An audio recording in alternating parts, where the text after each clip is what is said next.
Ali molim ljude da slušaju državne organe, molim ljude da slušaju stručnjake. Zamolit ćemo profesora doktora Branimira Nestorovića, dečijeg pulmologa iz klinike u Tiršovoj, da nam se obrati. Izvolite.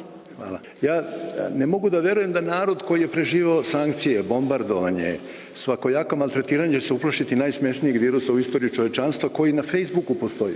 Prema tome, nema razloga, stvarno nema razloga za paniku, baš nikakvog razloga. Ovaj put nema razloga ni za kakvu paniku.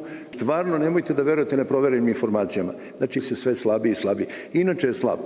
Evo žene, da kažem za žene, znači definitivno estrogeni štite žene, žene imaju jako blage oblike, praktično ne umiru od virusa, tako, ovoga novoga.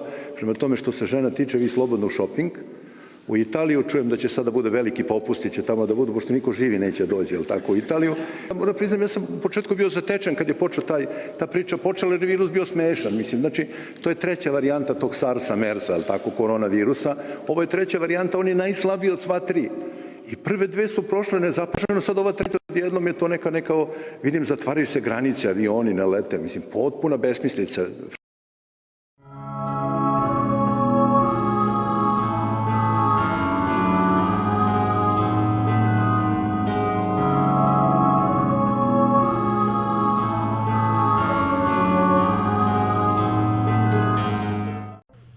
Svetska zdravstvena organizacija zvanično je proglasila globalnu pandemiju koronavirusa. Ovo je prva pandemija uzrokovana koronavirusom, rekao je direktor Svetske zdravstvene organizacije Tedros Adhanom Ghebreyesus.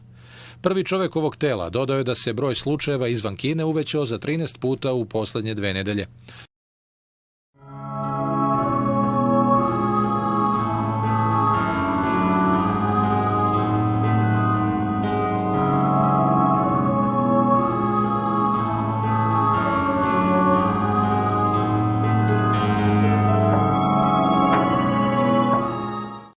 Dame i gospodo, poštovani građani Srbije, uvaženi profesori, doktori, lekari, dragi prijatelji, u ovom trenutku u Srbiji ima 12 lica potvrđeno zaraženih koronavirusom. Da vam sad otkrijem o čemu se radi, pošto ne mogu da trpim tu nepravdu da neko napada ove lekare ovde, da ljudi napadaju doktora Nestorovića, da napadaju ljude koji su ozbiljni i odgovorni. Govore najsmešniji virus. Nemojte da lažete, niko nije rekao da je najsmešniji virus. Niko. Osim što su ljudi rekli da ne treba da se paniči. Ja to nikada u životu nisam izgovorio.